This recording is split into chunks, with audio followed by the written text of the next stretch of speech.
Welcome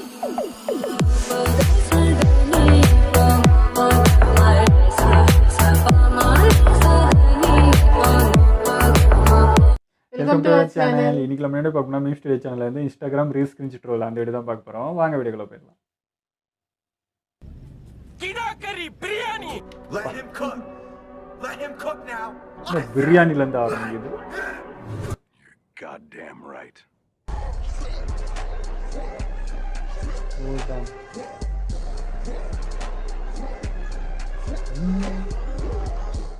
ஐயோ கடைக்காரன்ட்ட கொட்டை தான் கேட்டா கொட்டையோட சேர்த்து குஞ்சையும் சேர்த்து குத்துட்டாங்க இருக்குங்க.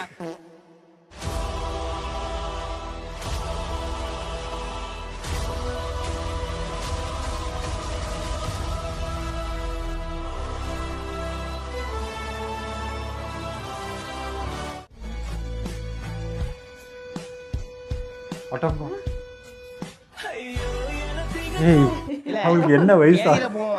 அது என் பொண்டாட்டியில வாயில குச்சின வாயில பேயில போ மூஞ்சி மோரையும் மூஞ்சி மோரையும் தெரியாதவனுக்கு எத்தனை மட்டும் அவன் ட்வீட் போட்டிருக்கேன்.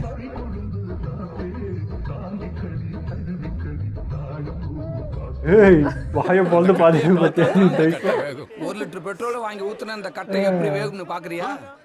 போய் லோவாங்கில உட்காந்து பாரு. முருகன் கிட்ட எப்படி வரம் கேட்கணும்னு தெரியுமா? நான் ஒரே ஒரு சூட்சமத்தை சொல்றேன், அவன் உங்ககிட்ட திருப்பி பேசுறதுக்கான சூட்சமம். நீங்க ஒன்னும் கேட்காதீங்க. முருகா எனக்கு எதுவுமே வேண்டாண்டா, எனக்கு நீ மட்டும் தாண்டா வேணும். முருகா நீ மட்டும் வேணும். ஐஸ் வைக்கணும். அப்படி காப்பாத்துற கடவுளே இல்ல. இல்லை, உன்னை விட பெரிய சந்தோஷம் எனக்கு இல்லை, உன்னை விட பெரிய நிம்மதி எனக்கு இல்லை அப்படின்னு மட்டும் அவங்ககிட்ட கேட்டுருங்க, அவனே வருவாங்க. இதான் சொல்லிட்டு இல்ல, இப்ப கடவுள் தெரியும்ல இவன் ஏமாத்துறான்ட்டு. ப்ரோ நீங்க யார் ப்ரோ? ப்ளே பாய். ஓஹோ ப்ரோ நீங்க ப்ரோ ப்ளே பாய் ப்ரோ.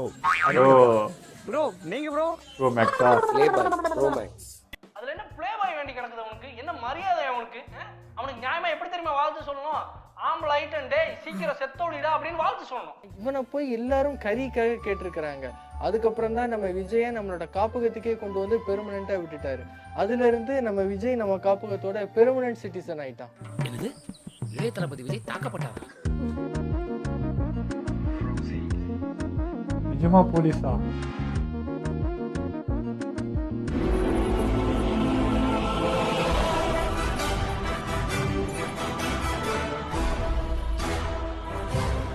நான் கைதியா போறேன். இந்த மாதிரி யாருக்கெல்லாம் முன்னாடி சொட்டா இருக்கோ அவங்களுக்கு இந்த வீடியோவை ஷேர் பண்ணுங்க. எனக்கு கொட்டலாம் இல்லப்பா, கேப் ஜாஸ்தியா இருக்கு. சரி ஆண்டி என்கிட்ட காசு இருக்குது, போலாமா? இவனோட பெரிய கருத்திரியம் பிடிச்ச இவனை என்ன வேண்டாம் செய்யறது? இவனை பெற்றதுக்கு உங்க அப்பா நைட் ஷோ சினிமா கூட போயிருக்கலாம்டா. ஏ பாப்ஸ் பசிக்குது, ஆம்லெட் போட்டு தரியா? பாப்ஸ் முட்டை முடிஞ்சிருச்சு. அப்படிதான் இருக்குது. யாரு கடைக்கு போலாம். ஐயா முட்டை சுத்த நீ புடிச்சு மூஞ்சில ஊத்துறேன். பாப்ஸ் ஆனியனும் முடிஞ்சிருச்சு. நம்மட்ட இருக்கவே இருக்கு பேக் பேக். ஐயோ அப்பா கடவுளே. நீங்க ஆனியனை பாத்தீங்களா? அப்போ ஆனியன் சொல்லுங்க, ஆனியன் சொல்லுங்க. ஐயா ஐயா குழந்தைங்க கூட ரசிக்காது, பார்க்காது. வானா நல்லா இல்ல. நாங்க பாத்துறோம். ஆமா நீங்க எல்லாம் யாரு?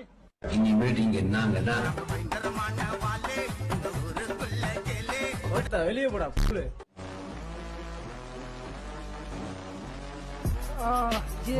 இது நீங்க தானா? என்னல இது செத்த பையல ஆண்டி குழந்தை பையலாம் போங்களேன்.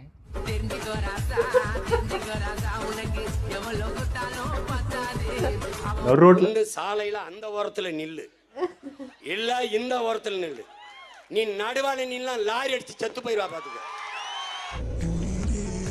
என்னமா கடல? இது அமரன் யோ முந்திரி கொட்ட மாமா, நைட் எல்லாம் மண்டைய வச்சு இததான் பின்னிக்கிட்டு இருந்தியா? ஓய் பபுட்டி சேட்டா இந்தூர் ரெபேக்கா வர்கீஸ். முடி நல்லா இல்லப்பா, நிஜமாவே நல்லா இல்ல. கிரீஸ் தடவற மாதிரி ஒரு சடை. ஓய் பபுட்டி சேட்டா இந்தூர் ரெபேக்கா வர்கீஸ். இது கூட நல்லா இது பாரு, முடி பாரு. சொல்லுங்க, இல்ல நான் கூட அங்க போய் நிக்கிறேன் மேடம். சத்தியமா உட்கார எனக்கு பிடிக்கல. அமலாபாலுக்கு இந்த முடி மேல. இந்தூர் ரெபேக்கா வர்கீஸ். எனக்கு மம்முட்டியே இஷ்டமாடு.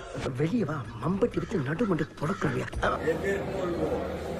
அதே கட்டப்புல வந்தாரு படத்துக்கு. ஏய் தம்பி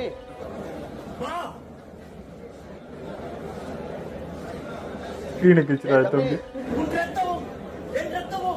விவேரா வாயில வாழைப்பழம்.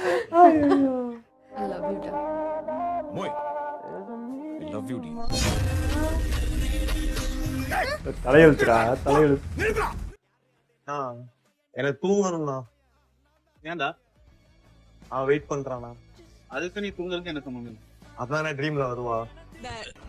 இந்த மாதிரி அதெல்லாம் பண்றீங்க. ஏன் உங்கள சூரியன் சுட்டடிக்கலையே உங்கள இதுல சுகமா இருக்கா? உனக்கு முளைச்சு மூணுல உள்ள உனக்கு இந்த இது நினைப்பு அடிக்கிற வெயிலுக்கு செத்த பையன் மூஞ்சி மோரையும் பாரு, மூஞ்சி மோரையும் மிஞ்சி போனா வயசு 20-19 வயசு தான் இருக்கு நினைக்கிறேன். உனக்கு இப்போ வா ஊ ஆ ஊட்டு செத்த பையன் அறுத்து கிழிச்சு போடுவா அர்த்தமா. எல்லாம் மாரி பாருங்கடா டேய். அங்க வாங்க பந்த எங்க வச்சு தேய்க்கறான்னு. என்னையா சின்ன பசங்க மாதிரி கம்ப்ளைண்ட் பண்ணிட்டு இருக்க? விளையாடியா? வந்து அங்க தொலைக்கார பாரு, வேற இடத்துல வச்சு தொலை பண்ணி. நீ முதல்ல விளையாடியா? பேபி எனக்கோசரம் தம் அடிக்கிறது விட்டுருவியாடா? விட்டுருவேண்டி. அப்படின்னா நம்ம இன்னைக்கே பிரேக்கப் பண்ணிக்கலாம். ஏன்டி பிரேக்கப் பண்ணலான்ற? ரொம்ப வருஷமா அடிக்கிற தம்மியே விட்டுடுற, இப்ப வந்து என்ன விட்டுற மாட்டியா நீ? இந்த லட்டை உருட்டுனதை விட இவங்க உருட்டுன உருட்டு இந்தியா முழுக்க பெரிய உருட்டு.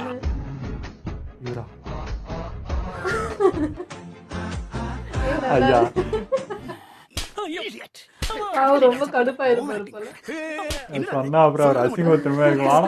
ஓய் மம்முட்டி சேட்டா இந்தூர் இருட்ரா எனக்கு மம்முட்டி இஷ்டமா இருக்கு. நீ யாரு முல்தானி மட்டி போட்டு மூஞ்சி கழுவாம வந்துக்கிற? உங்க வண்டியில எப்போதும் இந்த மாதிரி மட்டும் துணியை போடாதீங்க.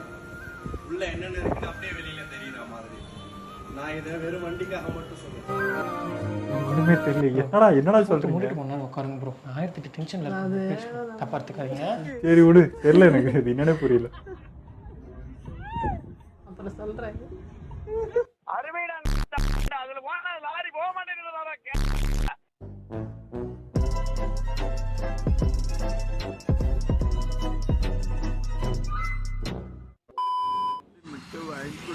ரெண்டு இட்லி மட்டும் போதுமா? உங்ககிட்ட ₹1 இருக்கா? ₹1 வேணுமா? ₹10 ₹1 இல்லையா? ₹10 இருந்தா இந்த 3 பாக்ஸ் தரவா நானு? வித்துக்கோங்க. ஒரு பாக்ஸ் ₹100. Geometry box. அது எனக்கு தெரியாதுங்கய்யா. ஏய் நீங்க எல்லாம் பைத்தியமாடா நீங்க? மெண்டலா? பசங்க படிக்கிறவங்களுக்கு கொடுத்துறீங்க. ஓகே நன்றி. ஐயா என்னால முடிஞ்ச உதவி நான் பண்ணுவீங்க ஐயா. ஓகேண்ணா. என்னால முடிஞ்ச நான் சரி இந்த ₹10 நீங்க வச்சுக்கோங்க. சூப்பரா பண்றீங்க sir. Ultimate sir. Thank you sir. Thank you so much sir. கூச்சமே இல்ல. நான் படிக்கல. படிக்கிற பசங்களுக்கு நான் உதவி பண்றேங்க ஐயா. சரிங்கண்ணா பை. ரொம்ப நன்றி. இட்லி கேட்டாங்க. போட்டு நீ வாங்க போற. ஆமாண்ணே. இந்த டீ நாங்க தான் கிடைச்சோம். இதுக்கு நீங்க எங்களுக்கு பிச்சை போட்டு அப்படியே வீடியோ எடுத்து போடுங்க. நீங்க கோயம்புத்தூர் மாப்ள ஃபாலோ பண்ணிருக்கீங்களா?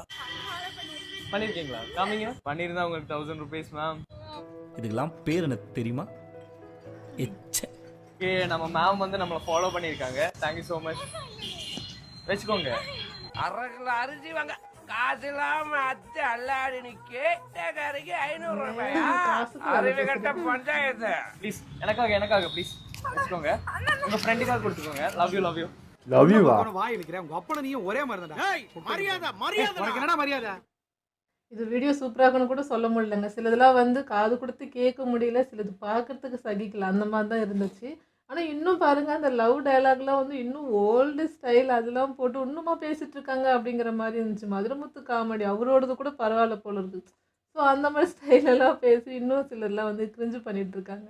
எனக்கு எப்பவுமே வந்து இவங்களுக்கு தான் புரியாது, நான் புரிஞ்சுட்டு சரின்னு விட்டுருவேன். இன்னைக்கு எனக்கே புரியல, இவங்களுக்கு புரிஞ்சிருக்கு. அது என்னன்னு தெரியல, எடிட் ஓப்பன் அது பார்த்துக்கிறேன் அது என்ன கருவான்ட்டு. ஆனால் வந்து லாஸ்ட் வந்து எனக்கு பயங்கர காண்டாச்சுங்க. அந்த ₹1000 கொடுக்குற கம்பல் பண்ணி எனக்கு வேணான்னா கூட ஃபாலோ பண்ண கொடுக்குற, அது என்ன இல்லாதவங்க கொடுத்தா கூட ஒரு நியாயம். பட் அது புஷ் பண்ணுறதே பாருங்களேன். ஃபாலோ பண்ணால் வந்து காசு கிடைக்குன்னா அப்போ நெக்ஸ்ட் டைம் வந்து நான் தான் அப்படின்னு பேர் சொல்லனே அவங்க ஃபாலோ பண்ணிடணும். நீ வந்து காசு தருவே அப்படின்றத ரிஜிஸ்டர் பண்ணுறேன். அப்போ இந்த மாதிரிலாம் நம்ம இது பண்ணிக்கிட்டா அடுத்த முறை எவன் பார்த்தாலும் ஐயோ அவன் காசு தருவான்டா அப்படின்னு டக்குன்னு ஃபாலோ பண்ணிவிடுவாங்கன்ட்டு. இது ஒரு ஸ்ட்ராட்டஜி. சரி ஏதோ செய்கிறேன். எனக்கு ஃபஸ்ட்டு இந்த மாதிரி தாட்டில் அந்த சப்ஸ்கிரைபர்ஸை பார்த்தாலே எனக்கு பிடிக்கும். ஏற்கனவே நான் சொல்லியிருக்கேன் இந்த கிவ் அவே அது இதுன்னு சொன்னாலே நான் சொன்னேன். அவங்க வந்து உங்களுக்கு பிடிச்சி பார்க்குறாங்க, அது நீங்கள் வந்து விலை பேசுகிறதோ இன்னும் காசுக்குன்னு சொன்னால் இவங்க வந்துடுவாங்கப்பா சப்ஸ்கிரைப் பண்ணிவிடுவாங்கன்ட்டு அவங்கள ஒரு ஒரு இது பண்ணுறீங்களா அப்படி அப்படி நினச்சி அவங்கள பார்க்குறதே வந்து எனக்கு சுத்தமாக பிடிக்காது. அந்த மாதிரி யார் பண்ணாலுமே எனக்கு கடுப்பாகும். இப்போ அந்த 2 பொண்ணும் கரெக்டாக தான் இருந்தாங்க. பிடிச்சிருக்குன்னாங்க, ஃபாலோ பண்ணாங்க, முடிஞ்சிச்சு அவ்வளோதான். நான் காசு ஒன்றும் எதிர்பார்த்து அவங்களும் பண்ணல. நீ தான் போஸ்ட் பண்ணி கொடுத்த. அது ஏன் அப்படி அப்படின்றது தான். இது இல்லாம பண்ணியிருக்கலாம். அது ஒன்று அது நல்லாவும் இல்லை. அது மாதிரி பண்ணவும் அதான் அது கூடாது. வந்து அவரோட இதை காமிக்கிறதுக்கு நான் காசு கொடுத்தேன்றதை காமிக்கிறதுக்கு அந்த பொண்ணு நல்ல மனசாவே இருந்தாலும் அதை போட்டு திணிச்சு அந்த பொண்ணு வாங்குச்சின்னு காமிக்கிறது. இது எதுக்கு இந்த வேலை? நல்லது பண்ணோன்னா நீங்கள் அப்படியே பண்ணலாங்க. அது வந்து இப்படி எடுத்து போட்டு அது ஒழிஞ்சிருந்து கேமரா எடுத்துன்னு உங்கள் பேர் சம்பாதிக்கிறது தான். அவருக்கு 10 ரூபா கொடுத்து நீ 1000 ரூபாய் சம்பாதிச்சுனுங்கிற அவ்வளோதான் விஷயம். வேறு ஒன்றும் இல்லை. இதெல்லாம் அவங்க பண்ணிக்கிறது தான். சரி, அப்படியும் வந்து அவங்களுக்கு ஒரு நல்லது நினைக்குதுன்னு நினச்சி சந்தோஷப்படுறது தான் தோணுது. ஒன்றுமே இல்லாமல் இருக்கிறதுக்கு நீ வீடியோ எடுத்தாலாவது அவங்களுக்கு ஒரு ஏதோ ஒன்று கிடைக்குதே அப்படின்ட்டு ஒரு சந்தோஷங்கிறது தான். ஆனாலும் வந்து அதை வச்சு நீ ஒன்று சம்பாதிச்சுங்கிற அது நீ மனசார பண்ணல அப்படின்ற ஒரு ஃபீல் தான் இருக்குது. அது ஒரு புண்ணியம் கிடைக்குமா அப்படின்னா தெரில. அது வந்து நல்லா இல்லை பார்க்க, அவ்வளோதான். அதுவும் 2 சின்ன பசங்க ஒன்று ப்ரப்போஸ்லாம் பண்ணி நான் ஒன்று பார்த்தேங்க. அந்த பையன் 8வது என்னமோ தான் இருப்பான், அந்த பொண்ணு 6th அப்படி தான் இருக்கும். அதுக்குள்ளே ஒரு பெரிய ஒரு ஜீப்பில் அந்த பொண்ணை இறக்கி கொண்டு வந்து அந்த ரெட் கார்பெட்லாம் போட்டு ஒரு ஹோட்டல் மாதிரி இருக்குது. அதாவது பர்த்டே செலிப்ரேஷனாக பர்த்டேக்கு பயங்கரமாக செலிப்ரேட்லாம் பண்ணிவிட்டு அந்த பொண்ணு போய் நிற்க வச்சு ரிங் மாட்டி முட்டி போட்டு ப்ரப்போஸ் பண்ணுறா. அந்த பொண்ணு அக்செப்ட் பண்ணுது. சின்ன வயசு 2K கிட்ஸ் பசங்க இதெல்லாம் பண்ணிட்டு இருக்காங்க. எனக்கு என்ன சொல்கிறதுனே தெரியல அதை பார்த்து. இதெல்லாம் படத்தை பார்த்து வர்றதாங்க. இவங்களுக்குலாம் இதெல்லாம் தோணாது. இந்த வயசில் எல்லாம் அந்த படத்தை பார்த்து இப்படி தான் இருக்கணும், இதுதான் பண்ணணுன்ட்டு இந்த வயசில் இவ்வளோலாம் பண்ணிட்டு இருக்காங்க. எனக்கு அதை பார்த்து ஷாக் ஆயிடுச்சு. என்னடா பண்ணுறீங்க அப்படின்ற மாதிரி. வீட்டுக்கு கூட தெரியுமா என்னன்னு தெரியல. ஸோ இந்த பண்ணிட்டு மாதிரிலாம் பண்ணிட்டு இருக்காங்களா, இருக்காங்க. பண்ண வைக்கிறாங்களா? அவங்களே இதெல்லாம் பண்ண முடியுமா? பேரண்ட்ஸ் தான் பண்ணுறதே. தெரியல. நான் அவங்களே போயிட்டு கார் புக் பண்ணி எல்லாம் பண்ணுறேன். இந்த வயசில் எல்லாம் பண்ணுவாங்களா? பேரண்ட்ஸே வந்து செய்கிறது தான் அதெல்லாம். அப்படியே கேமரா அப்படி இவங்க 2 பேர்னா பின்னாடி இருந்து இவங்க தான் வந்து இப்படி பண்ணுன்றது அவங்களோட பர்மிஷன் இல்லாமல் இவ்வளோலாம் வந்து பண்ணவே முடியாது. அவங்களே இதுக்கு உடந்ததான் எல்லாத்தையும் பண்ணிட்டு இருக்கீங்க. நீங்களே கெடுத்து வைங்க பசங்களை. அதுக்கப்புறம் அதுங்க வந்து கல்யாணத்துக்கு கிராண்டாக வேணும், இது வேணும்னா எங்களை புரிஞ்சிக்காமல் பண்ணுறாங்க. நீங்கள் தான் அது இது பண்ணுறீங்களே. இப்படி தான் இருக்கணும். சின்ன வயசில் எல்லாத்தையும் தேவையானதெல்லாம் இது பண்ணிவிட்டு அப்புறம் அது எதிர்பார்க்குறப்போ அப்போல்லாம் செஞ்சீங்களே, இப்போ நான் எதிர்பார்க்கவே செய்யலையே அப்படின்னா அதுவும் தூக்கி எங்களை புரிஞ்சிக்கல, பேரண்ட்ஸை புரிஞ்சிக்கல, எங்கள் வலி கஷ்டம்லாம் அவங்களுக்கு தெரியும். எப்படி தெரியும்? தெரிய வச்சா தானே இல்லை தெரியும். ஒரு வயசு இருக்குது. அது பப்பி லவ்னா கூட அந்த லவ்லாம் கூட ஓகேங்க. பட் அது இந்த மாதிரி தான் லவ்னா இப்படி தான் இவ்வளோ காஸ்ட்லி அந்த மாதிரி பண்ணாதான் லவ் இதெல்லாம் தான் பண்ணும் அப்படிங்கிற ஒரு தாட்டை விதைக்கிற மாதிரியே இருந்துச்சு. அவங்க லவ் எப்படி வேணால் செலிப்ரேட் பண்ணலாம், என்ஜாய் பண்ணலாம், அதெல்லாம் பிரச்சனை கிடையாது. பட் இது ரொம்ப ஓவராக இருந்துச்சு. அந்த அந்த அந்த அந்த சைஸை நீங்கள் பார்த்துட்டிங்கன்னா தெரிஞ்சிருக்கும். அவ்வளோ சின்ன பசங்க மாதிரி தான் இருந்துச்சுங்க அதுங்க இதெல்லாம் பண்ணுதுன்னும் போது அப்போது இது தெரிஞ்சு பண்ணலை அண்ட் இது வந்து இன்ஃப்ளூயன்ஸ் ஆகி பண்ணுறாங்கன்னும் போது அது கோவமாக மாறுது. பண்ண வைக்கிறாங்க, அவ்வளோதான். அது அவங்கள தான் தப்பு சொல்லணும். அவங்க வந்து இதெல்லாம் ஏதோ என்ன சொல்கிறது, அவங்க எல்லாம் பாராட்ட போகிறாங்க, எல்லாம் நல்லா பண்ண அப்படி எடுத்துக்குதுங்க அது. ஆனால் இது எப்படி போய் சேருது, என்னத்தை நீங்கள் வந்து இது பண்ணுறீங்கன்னு உங்களுக்கு புரிய மாட்டேங்குது. அதோட விளைவு பின்னாடி ரொம்ப மோசமாக இருக்கும். அப்போ தான் தெரியும் நம்ம என்னென்ன தப்பு பண்ணியிருக்கோம். இப்போ நம்ம என்ன தான் சொன்னாலும் நாங்கள் பூமராக தெரியும். என்னடா நீ கத்தினுக்கிற, இதெல்லாம் என்னடா ஒரு என்ஜாய்மெண்ட் தான், பார்த்துட்டு போடா அவ்வளோதான்டா, இதுக்கு ஏன்டா அப்படி கதை நகரிங்கன்னு இருக்கும். இதோட பாதிப்பு இப்போ நான் என்ன சொன்னாலும் உங்களுக்கு புரியாது. அது அவங்க வளர்ந்து அங்கே நிற்கிறப்ப தான் தெரியும் 2K கிட்ஸ் என்னவா பண்ணிகிட்ருக்கோன்றது. நம்மளுக்கு கண்டிப்பு இருந்தனால தாங்க நம்ம இங்கே நிற்கிறோம். நம்மளுக்கு கொஞ்சமாக தெரியுது. இப்படி எதுவுமே காட்டாமல் அவங்கள வந்து ஒன்று பண்ணிட்டு இருந்தீங்கன்னா நாளைக்கு அவங்களுக்கு எந்த ஃபீலிங்குமே புரியாது. நாளைக்கு அழுந்தா கூட அவங்களுக்கு எதுக்கு அழுறா, இதெல்லாம் என்ன விஷயன்ற மாதிரி இருக்கும். ஒரு உணர்வே அவங்களுக்கு புரியாது. அவங்கள ஒரு மாதிரி பண்ணிட்டுறீங்க, ஒரு பொம்மை மாதிரி ஆக்கி வச்சுன்னுறீங்க. அது எதுவுமே புரிஞ்சுக்காமல் நாளைக்கு நிற்கும். நாளைக்கு நீங்கள் கஷ்டப்படுறப்போ எந்த ஃபீலிங்குமே இல்லாமல் நிற்போம். அப்போ தான் நம்ம என்ன தப்பு பண்ணியிருக்கோன்றது. ஏன்னா இப்பயே பார்க்குறோம் அந்த லவ் இருந்தாலும் சரி மேரேஜ்னாலும் சரி மணி மைண்டு தான் அதிகமாக இருக்குது. காஸ்ட்லியாக இருக்கணும், எல்லாம் பெருசாக இருக்கணும், இப்படி இருந்தால் தான் எதிர்பார்ப்போம், இப்படி இருந்தால் தான் கட்டிப்போம். ஸோ ஃபுல்லாகவே மணி மைண்டடாக போயிட்டுருக்கும்போது திரும்ப இந்த மாதிரி லவ்னா இது லவ்வில் எவ்வளோ விஷயம் இருக்குது, எவ்வளோ இருக்குது அதில். ஆனால் அதில் மெயினாக வந்து சொல்லப்படுறது பார்க்கப்படுறது என்னென்னா இந்த மணி. இதுதான் அதுதான் நமக்கு பிடிக்க மாட்டேங்குது. இப்போது எல்லாருமே வந்து இந்த பேரண்டிங்னா வந்து குட் டச் பேட் டச் சொல்லி கொடுத்தா போதும், இதுதான் கடமை, இப்போ அதுதான் மெயின், இதை தான் அடுத்த ஜென்ரேஷன் வந்து திருத்த போகிறோன்ட்டு நீங்கள் அந்த ஃபோக்கஸ்டாக இருக்கீங்க. இதுவும் சொல்லணுங்க, எது நல்ல எந்தெந்த விஷயம்லாம் பண்ணக்கூடாது, பண்ணணும், கஷ்டத்தை புரிஞ்சுக்கணும், ரொம்ப எல்லாத்துக்கும் வந்து ஆடக்கூடாது, காசு இருந்தால் எப்படி செலவு பண்ணணும், எவ்வளவோ இருக்குது. வெறும் நீங்கள் அதை மட்டும் சொல்லி கொடுத்துட்டு அதான் ஒழுக்கம் அப்படின்றதுல அதை தாண்டி இன்னும் எவ்வளவோ இருக்குது. அதெல்லாம் என்ன பண்ணுறது? ஒன்று மட்டும் நான் சொல்லி கொடுத்துட்டேன்ப்பா அவ்வளோதான். இப்போ என் பையன் வந்து பொண்ணு விஷயத்தை அது மட்டும் இல்லை எல்லா விஷயத்துலேயும் கரெக்டாக இருக்கணும். இல்லை அட்லீஸ்ட் நம்மளுக்கு தெரிஞ்சது நம்ம என்னெல்லாம் கஷ்டப்பட்டுருக்கோன்றது கொஞ்சமாக சொல்லணும், புரிய வைக்கணும். நம்ம பாட்டுக்கு அவங்க நான் பட்டதெல்லாம் படக்கூடாது, நான் பட்டதெல்லாம் படக்கூடாதுன்னா பின்னாடி ரொம்ப படுவான். அப்போ நீங்களும் அவனுக்கு எதுவும் சொல்ல முடியாது, அவனுக்கு எதுவும் தெரியாமல் முழிப்பான். அந்த சுச்சுவேஷன் நிற்க வச்சிடாதீங்கன்னு தான் சொல்கிறேன். அது அந்த பசங்களா பண்ணுறது ஒன்று, தெரிஞ்சுட்டு பண்ணதோ தெரியாமல் பண்ணதோ ஒரு வயசு வந்து பண்ணுறாங்கன்றது வேறு. பட் பேரண்ட்ஸே சின்ன வயசுலேருந்து இப்படி தாண்டான்னு ஒன்று பழக்கி வைக்கிறாங்களே, இதுதான் அப்படின்னு ஒன்று காட்டி ஒரு தேவையில்லாத விஷயத்தை அந்த பசங்களுக்கு கிரியேட் பண்ணும்போது நல்லா இல்லை. ஓகே, எங்களை வீடியோ உங்களுக்கு பிடிச்சிருந்தா லைக் ஷேர் பண்ணுங்கள். மறக்காம சப்ஸ்கிரைப் பண்ணுங்க.